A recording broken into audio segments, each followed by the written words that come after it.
আজকে আপনাদের সামনে এখানে হাজির হয়েছি। এখানে আইন শৃঙ্খলার বিষয় নিয়ে অনেক কথা হয়েছে। আইন শৃঙ্খলার বিষয়ে যে কথাগুলো হয়েছে, যেমন পুলিশ সুপার মহোদয় বলেছে যে আমাদের যে প্যারেন্টস যারা আছে তাদের দায়িত্ব রয়েছে।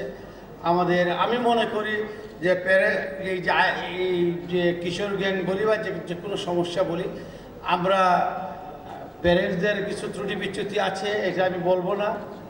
আমি বলবো যে এটা আমাদের প্যারেন্টসদের ত্রুটি আছে, আমরা যারা সমাজের নেতৃত্ব দিই তাদের ত্রুটি আছে, যাদের দায়িত্ব আছে তাদের ত্রুটি আছে, আমাদের সমবেত আমরা এখানে যারা আছি সবারই দায়িত্ব আছে, সবারই ত্রুটির কারণে আজকের এই অবস্থা হয়েছে।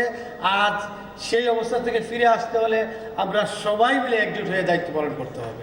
আমরা সবাই যদি এক হই, আমরা এক সময় দেখেছি এদেশে জঙ্গিবাদের হোলি খেলা চলেছে।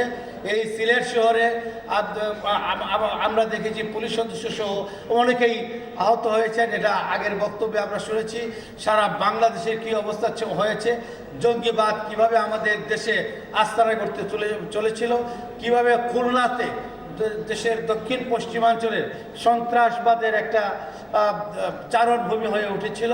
সেখান থেকে যত ছোট যারা চাকরি করে, ইভেন যারা প্রাইমারি স্কুলের চাকরি করে, তাদেরকেও একটা নির্দিষ্ট মাসোহারা দিতে হয়েছে সন্ত্রাসীদেরকে, এবং এটা না দিলে তারা ওই এলাকায় টিকতে পারেনি। তো মাননীয় প্রধানমন্ত্রী দায়িত্ব গ্রহণের পর উনি বলেন যে জঙ্গিবাদ সন্ত্রাসবাদের বিষয়ে জিরো টলারেন্সের নীতি গ্রহণ করেন, এবং সেই জিরো টলারেন্সের নীতি আলোকে তিনি বাংলাদেশ পুলিশ বাহিনীকে গড়ে তোলেন।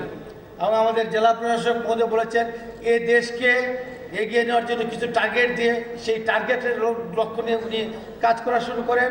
সাথে সাথে এই দেশের আইন শৃঙ্খলার রক্ষার জন্য আমাদের জনবল বৃদ্ধি করেন, আমাদের লজিস্টিক বৃদ্ধি করেন, আমাদেরকে উন্নত প্রশিক্ষণে প্রশিক্ষিত করেন, ডিজিটাইজ করার যে পরিকল্পনা গ্রহণ করেন, ডিজিটাল বাংলাদেশ করার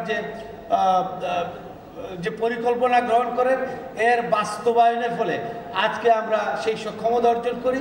এবং আমি মনে করি জঙ্গিবাদ এবং সন্ত্রাসবাদ আমরা নির্মূল না করলেও সফলভাবেই এই দেশ ঈর্ষণীয়ভাবে আমরা নিয়ন্ত্রণ করতে সক্ষম হয়েছি।